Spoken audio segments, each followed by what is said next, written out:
All right, so this is my going live promise. I made a promise earlier on tonight that I'd go live, and originally what I planned to do tonight was a Jess Franco video.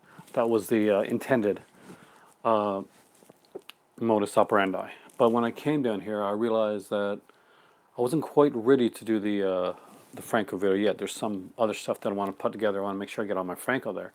Now, I also realized when I looked back and checked through my Italian horror, my Giallo, my Lucio Fulci, Argento one, that I left a lot out.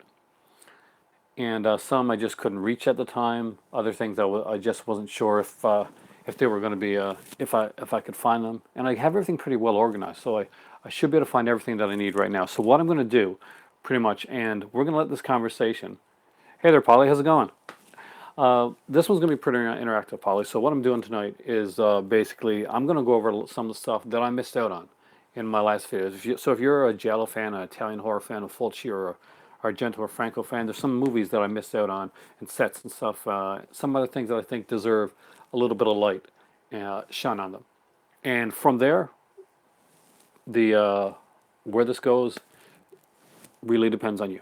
So we'll see where it goes from there. But I'm just going to go through some Italian films that I left out in the last one. Some stuff that I really like that I think kind of like deserves some attention, and some that I think that people should actually pick up. Now the first one I got here is the from the '88 films, so from the Cult Cinema Collection, and it's the movie Spasmo. And if you haven't seen this one, I'm a huge Susie Kendall fan.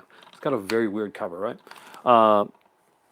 It's an odd little film. So if you've seen Spasmo, you know what I'm talking about. There's the mannequins, the dummies type of thing, and we got Susie Kendall, which is probably the best when it comes to these type of films. Her and Edwidge Finch tend to be like the girls that most people know when it comes to the giallo genre.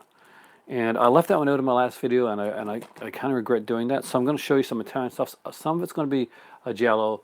One of them's not even going to be Italian, but it's just a cool little Italian giallo. Two of them actually are going to be two giallo style releases that aren't from Italy, but they're actually really cool. But first off, we're going to delve into zombie territory, and even better than that, we're going to delve into Andre Bianchi territory. If you've ever seen Andre Bianchi's work, then you know it is insane. It's kind of crazy, and this is probably the height of his crazy period. The This is the top of it, basically, and this is Burial Ground. Now this is the '88 Films edition. There is an edition that came out by either Severin or Synapse. I'm not sure which. I'm sure you guys will know. But if you have ever seen this movie, you don't forget it. There's a little boy in this movie that's actually he's supposed to be a little boy. It's actually played by a grown adult playing a little boy, and he looks kind of like a creepy Argento, Terry Argento, if you put him on spin cycle for a while. It's just a really strange film. The zombies are kind of like insanely crazy. Uh, the mother son relationship in this,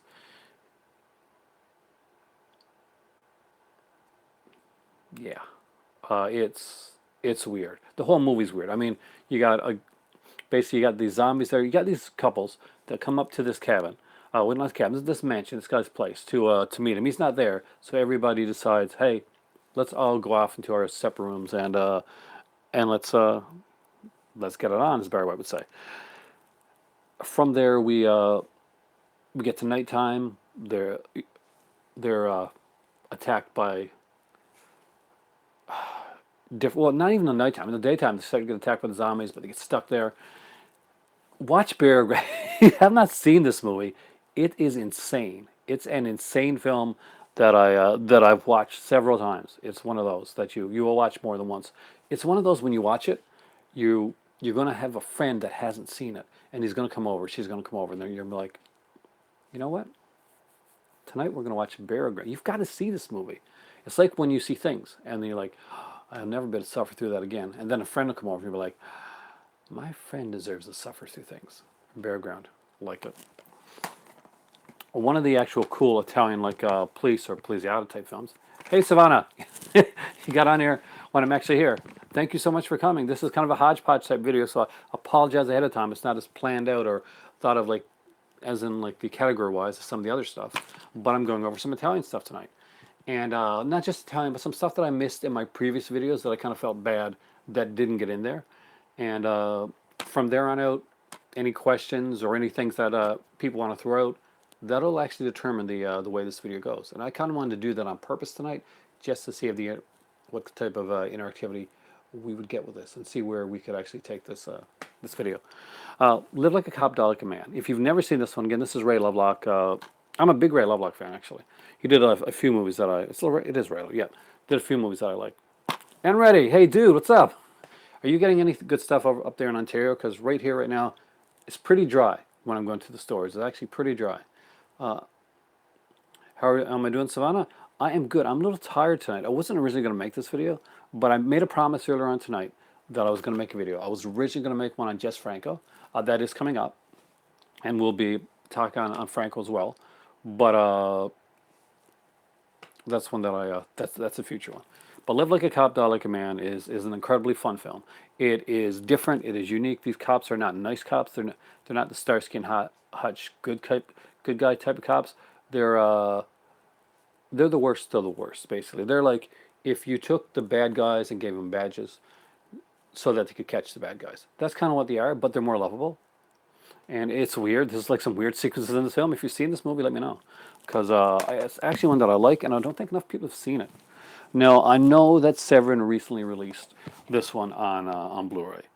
I really love this 88 Films edition of it, and I was such a big fan of the film back in the day that when this came out, it was the first time that I went for the big slipcover edition. I wanted to make sure that I got it on their website, and that is Zombie 3. Of course, started by Fulci, but really, I'd say from the take of the film, I'd say the brunt of the work on this one is probably done by Bruno Mattei, and it shows. It's a fun little film, kind of different. I like the slip cover to this one. It's actually got this kind of like silkiness to it.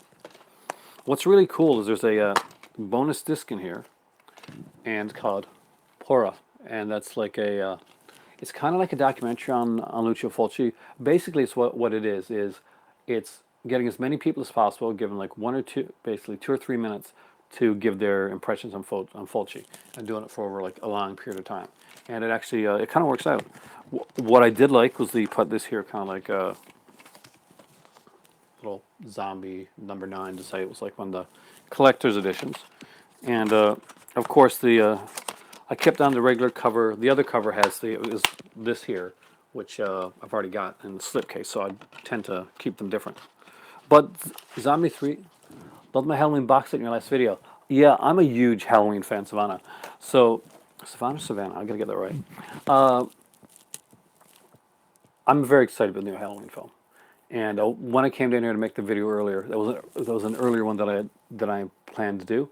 And I'm gonna get to some box sets here actually. If you're a Italian horror fan, you're probably gonna like these box sets, hopefully, because they're ones that I forgot that I left out of the last one. And I'm gonna get to them, but I kind of want to leave them for last. But they're kind of cool. I kind of mentioned this one. If you watched any Giallo at all and you haven't seen this film, please see this film. It's Antonio Bito's The Bloodstained Shadow. This is an incredible film. It's just amazingly done. It's well shot. It's well acted.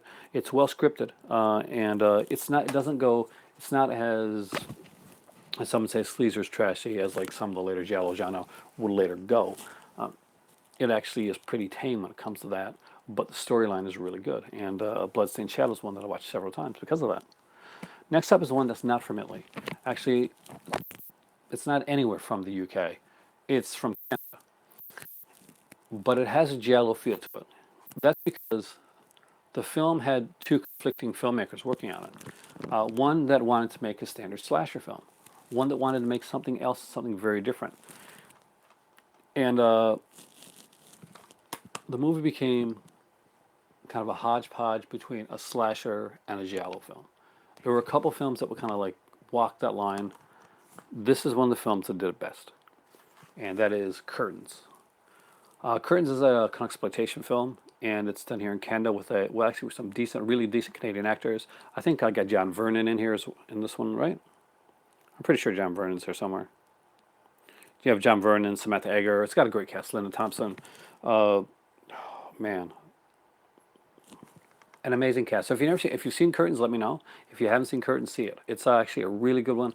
Synapse. This one came out. This is one of the ones basically on near Halloween time. Curtains and Prom Night both came out at Walmart. I couldn't believe it. Both of these, Curtains and Prom Night, came out at Walmart. So I bought this one. Do I collect movie posters?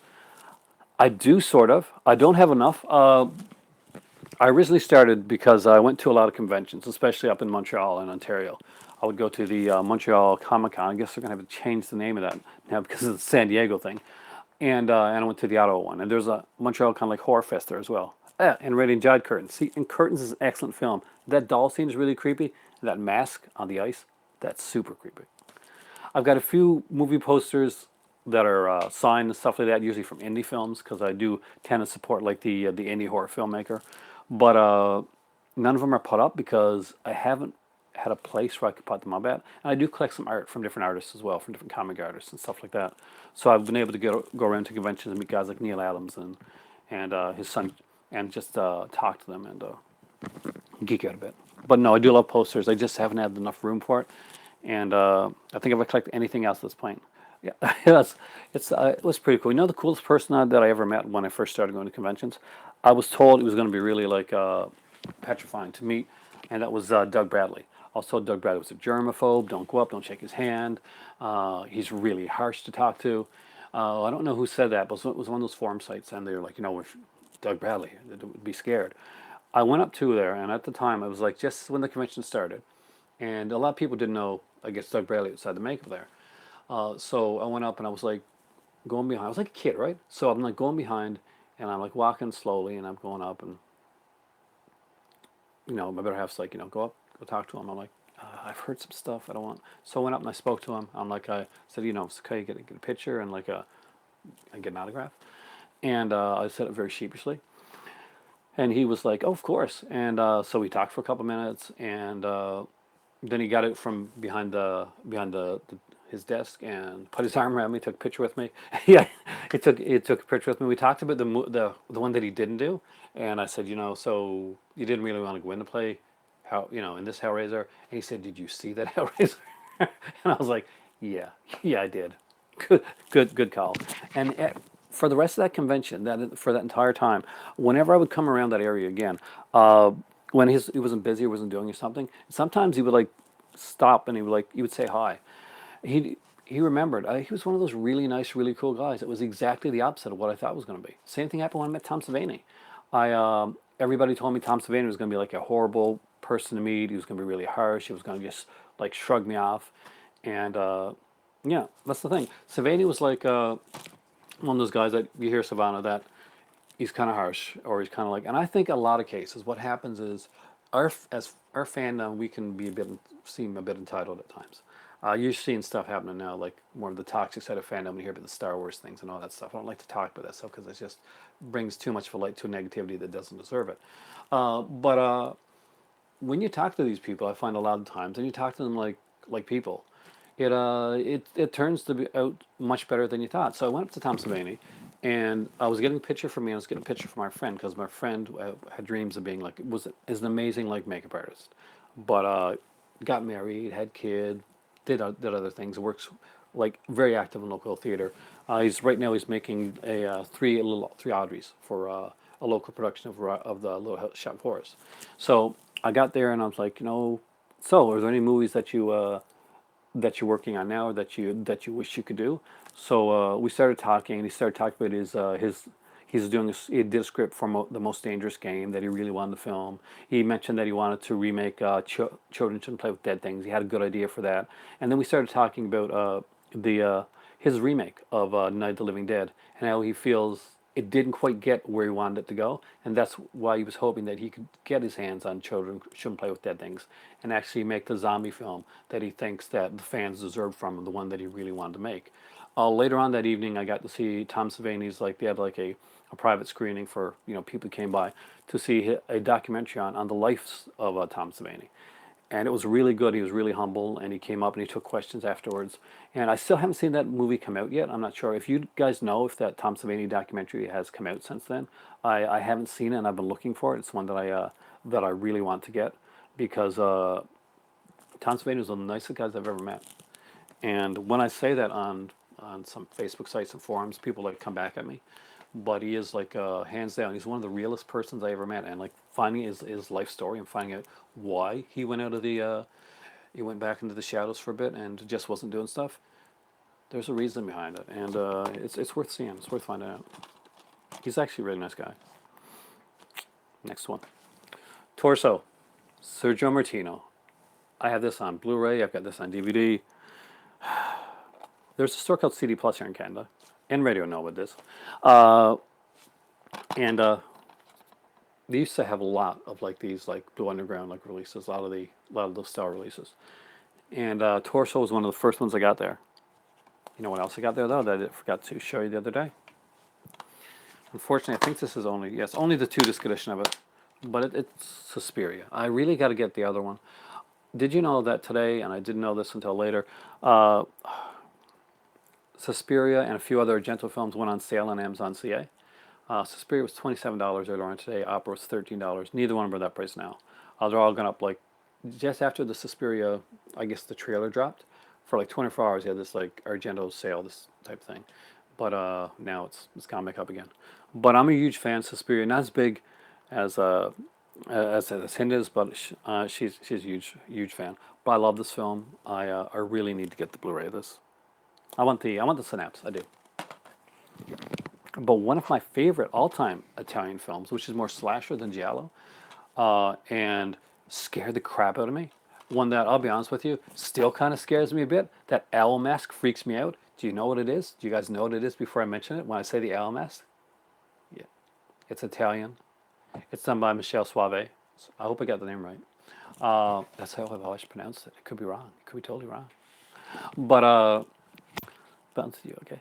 You've never heard of most of these movies, but you're going to find out some cool stuff, Savannah. Do you like any of the Italian stuff, any of the stuff here? Do you like slashers? You like slashers, right? You, Halloween, stuff like that. This one is actually pretty cool. This one's called Stage Fright, and that's not the new Stage Fright. That's done kind of a musical horror that just came out recently. This one here is the original Italian one. You love horror. You've got to see some of this stuff. You've seen Suspiria. I'm guessing you've seen Suspiria. If you haven't, you got to see it. And Curtains.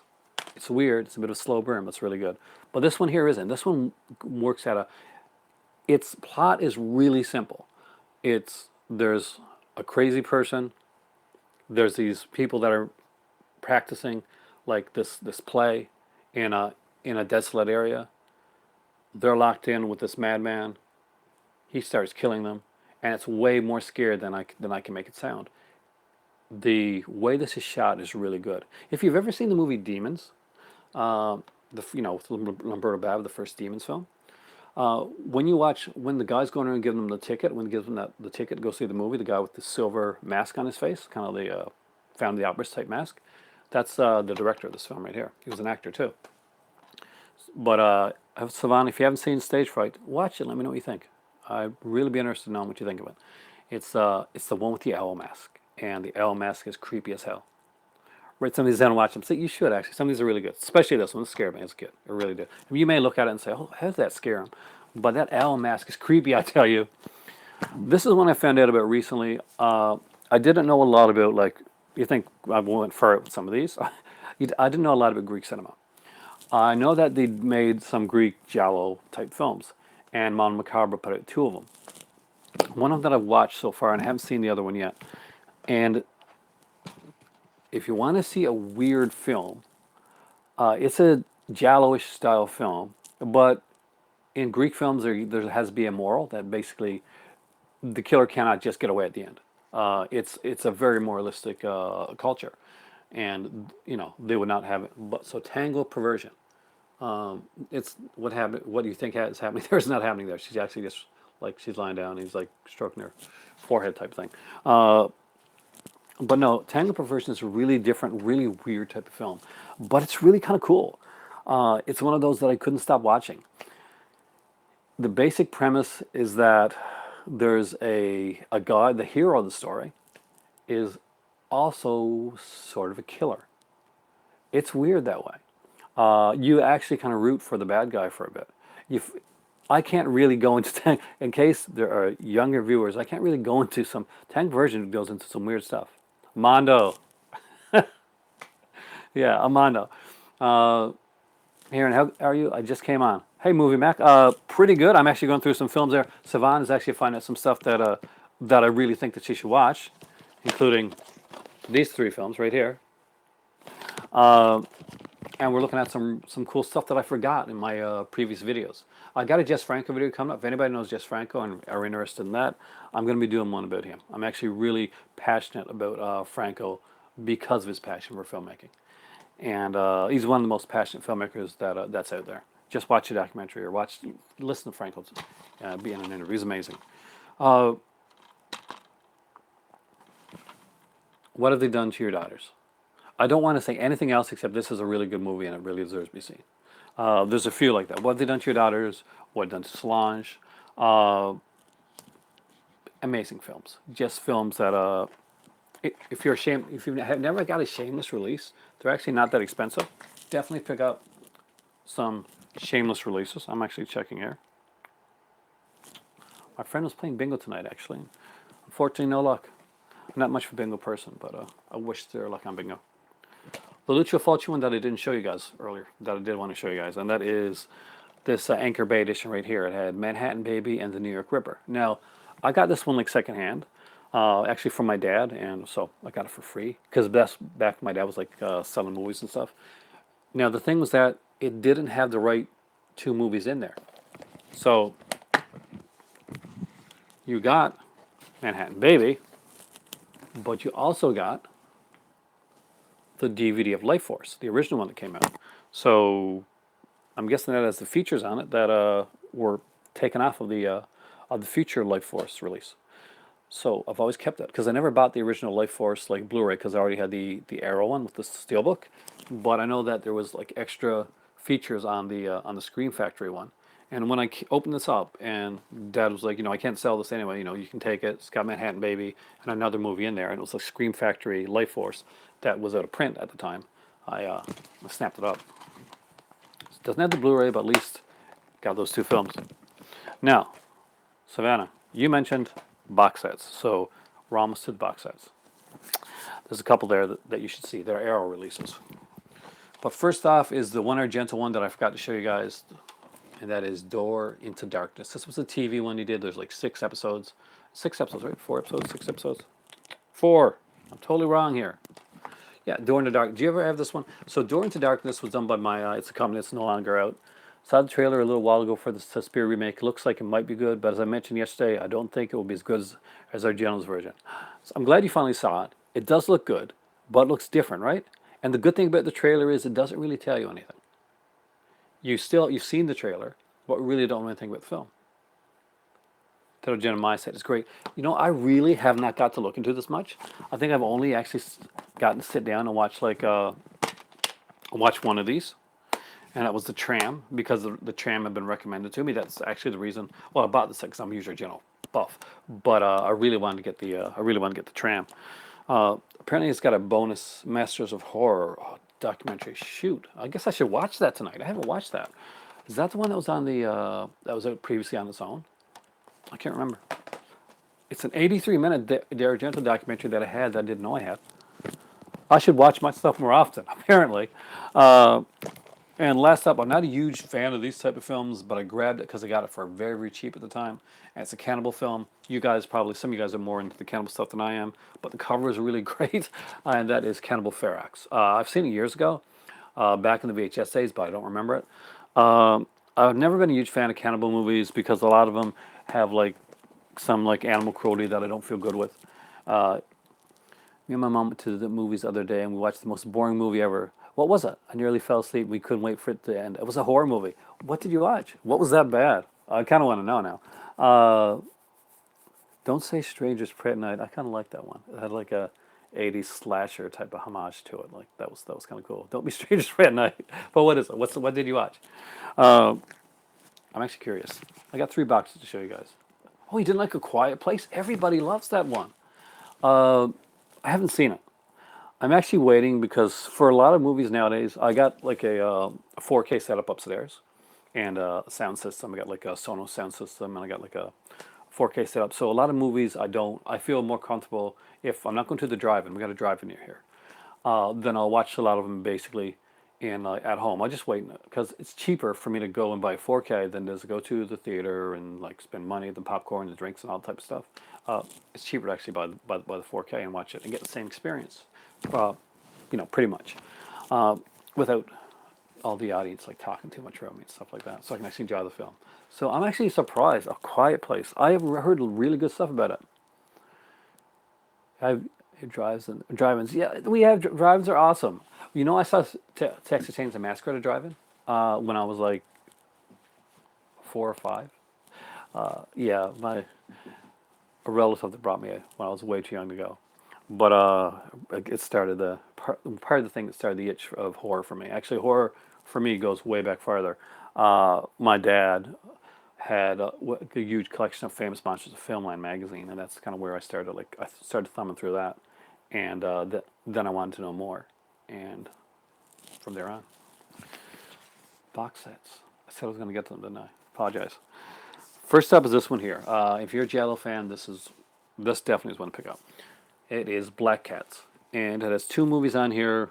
It has Lucio Fulci's Black Cat, which is a really good film, but the best film on here is by Sergio Martino, and it's got a long title. So here we go. Your voice is a locked room, and only I have the key. You know, for when a movie has that title, it kind of tends to like sway people away from the film. But Your Vice's Locked Room and Only Had the Key is amazing. It is a really, really good film. And what makes it really good is the actors that are in it. And I know Edwidge Finch is in this one, but there's another girl in this one as well, too. Martino did this one. Oh, man. It is an amazing film. It's out on its own, so if you don't want to get the Fulci one with the Black Cat set, and you just want to get this one is the best one. I do like the Fulci one. I had to have them both. There's no way that era was going to put like a Giallo box and I was going to pick it up. So Black Cats is a really good one. Love the covers, by the way. Great book in there as well. Check that one out. Here's more of I'd say a tamer Giallo set, and pretty decent for people coming in. It's a really good box set. Have you seen that one? Have you seen either one of those movies, Savannah? You should. Those are some pretty cool stuff. The Black Cat one especially. Do you have like a region free? I think this one is both regions. Yeah, this one is both regions. Oh, this one is both regions. So a lot of Arrow stuff is like done in the UK, but they've started doing like stuff over here in North America as well.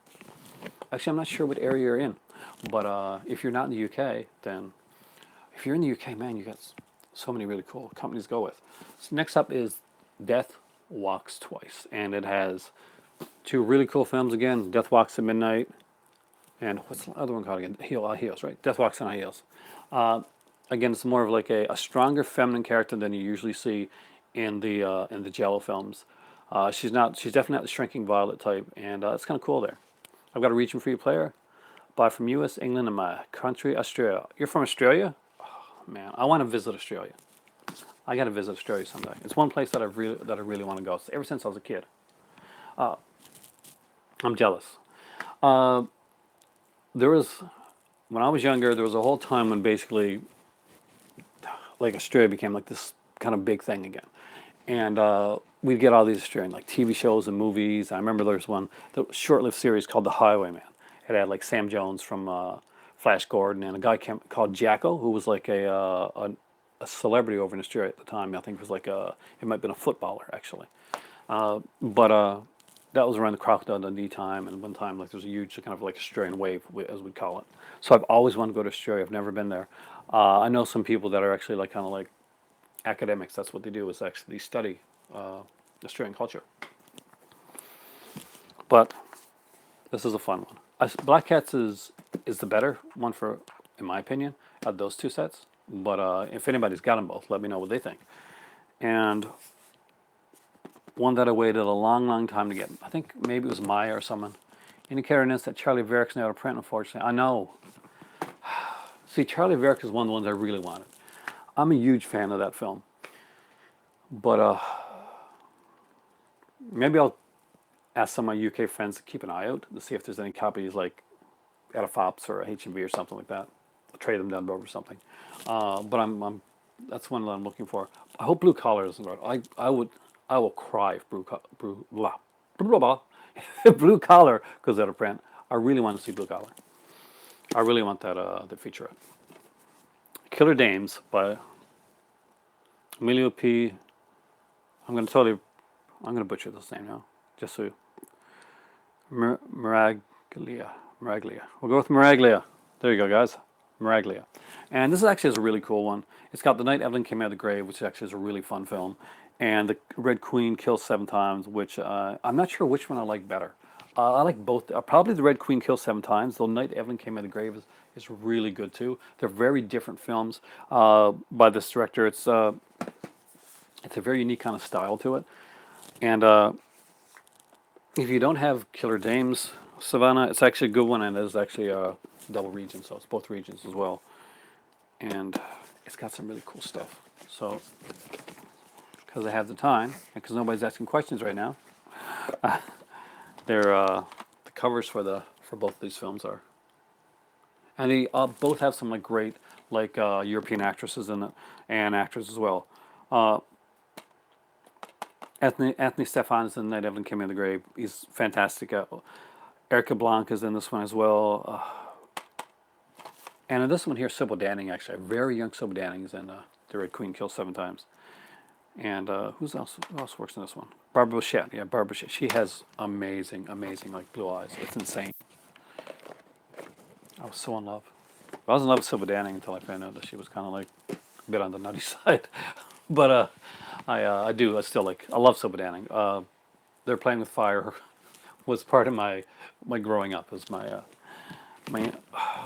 it was a good. I know it's not a great film, but The Playing with Fire is one that I really liked, and I hadn't planned a lot beyond this 30-minute introduction here of like going into these movies and actually going in a little bit.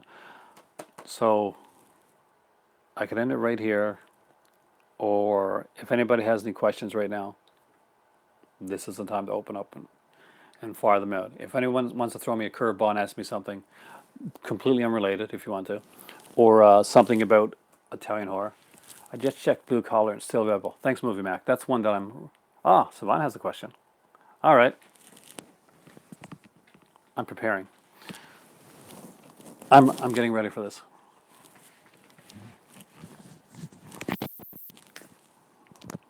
My I gotta get a better something than this. Gotta get a better mic, but at least it works. So this is the second one of these I got, by the way. The first one, the cat jumped and just ripped it out. If you've been watching my videos for a while, you probably saw that on video.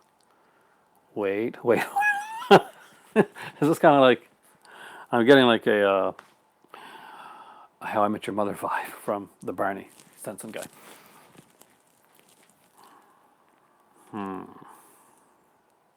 And it gets awkwardly silent, Savannah, while we wait for your question. No pressure, but no. Yeah, when I came in tonight, I thought Franco's going to be what I'm going to do. What's my favorite TV show of all time? That's actually harder than you think. When I was growing up, one of the shows that I watched, and only lasted around 4 or 5 seasons, was a show called Remington Steele that starred Pierce Brosnan and Stephanie Zimbalist. And now, as a movie buff, that it kind of comes back. In the show Remington Steele, basically there was a guy with unnamed guy that took over the role of a fictional like detective named Remington Steele, and he was a movie buff that didn't know his past, didn't know who he was, he had no name, so he just came in, took over this role, and he had no like private eye expertise or anything like that. But a lot of the cases that they would get involved in would have he could relate back to films that he'd watched in his youth. So a lot of the films would parallel, a lot of the episodes would parallel old movies, and that kind of not just got me interested in the TV series because I like detective TV shows, and I liked I was in love with Stephanie Zimbalist at the time, and Pierce Brosnan was like just coming up, and he was like one of my idols. But I could relate to it. I could relate to it. Not only could I relate to it, sometimes I could find movies through it, and in a weird sort of way, I grew up watching a TV show about a guy that was really into films that helped him out down the road, and I'm a guy that watched a TV show that became a guy that got really into films, and in my life it has been helpful in certain situations. So I guess maybe Remington Steele. And if you want like a less pat answer, I guess back in the day when I was like a little kid, and I was watching like cartoons and stuff like that. I think Robotech, and it was one of my favorite cartoons, along with like Spider-Man, the '66 version. And I used to watch like a lot of the. I came up in at the time. There's a lot of these soap operas and nighttime shows, stuff like that. So Dallas was something that everybody watched, and it was basically my town would stop when Dallas came on, and it would start up again after Dallas was over. Now, by the time the show ended, I was in college and stuff. But I actually did still watch it, and I collected all the series, the complete Dallas series, and I watched the reboot as well when they did that. But if I had to go with a favorite TV show, and it'll change, I mean, like depending on the day, but definitely the most influential TV series for me was Remington Steele because I got the TV show and I got the movies together. One of the best shows I ever watched ever that I think is highly underrated, and they're remaking it now. Actually, they're doing like a kind of a reboot, different like spin on it, a new reimagining of it. Is Magnum PI, and people think of Magnum and think Tom Selleck and they think kind of really kind of light, kind of fun, but there are some very dark episodes of Magnum, and there's one where if you've seen the episode, he says, "Did you see the sunset?"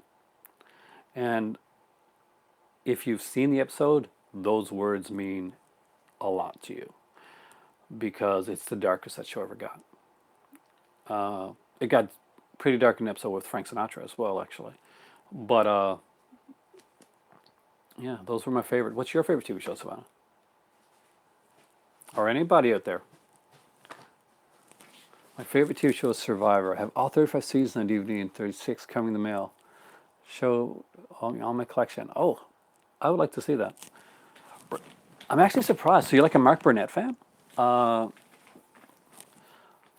so I watched the first few seasons of the show, and I was into. I think what got me out of stuff like that is because we got a proliferation of like reality shows, and Survivor was definitely one of the better done ones, better put together ones. But then we got all these like Temptation Islands and The Bachelorette and The Bachelor and I don't know Grandma's Bachelor, stuff like that came around. So that kind of took me away from that. And being a writer, I originally felt like a little threatened by the fact that there was like so much reality television coming around. I thought it could affect me in the future job wise if I wanted to go in the writing direction. Little did I know at the time, $10,000 on Survivor memorabilia. That is a video you need to make. Seriously, that'd be cool. Have you ever met any of the cast members or anything like that? Have you like gone to any like? Is there a Survivor Con? Uh, because I know like a lot of like different like niche like programmings and stuff like that. I know that I'm a huge Power Rangers fan. I'm a geek for stuff like that. And though I've never gone, I know that I've seen like Mars Girl and people like that, and they've gone to see like gone to PowerCon, which is like a convention for like super like geeks for with Power Rangers. And I have a friends, and I'm a fan of like the He-Man stuff as well. And there's a convention for that. Like they each have their own convention. So does Survivor have its own convention yet? I'd be really surprised if it doesn't. Especially it's at 36 seasons now, right? So something like that with so many people that have, and some of them have gone off and like and done other things outside of Survivor. Some of them got on other reality shows.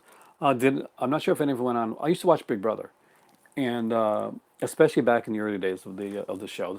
Totally this is boring me about away from it. But I was a big Brother fan. So make it. I promise. No, from Australia, it's a U.S. show, but I have lots of signed cast photos that I bought over the years on eBay. That's kind of cool. That you have something that you're really that you're really into, that you're really passionate about. That would be really cool. I want to see that video. I really do. Uh,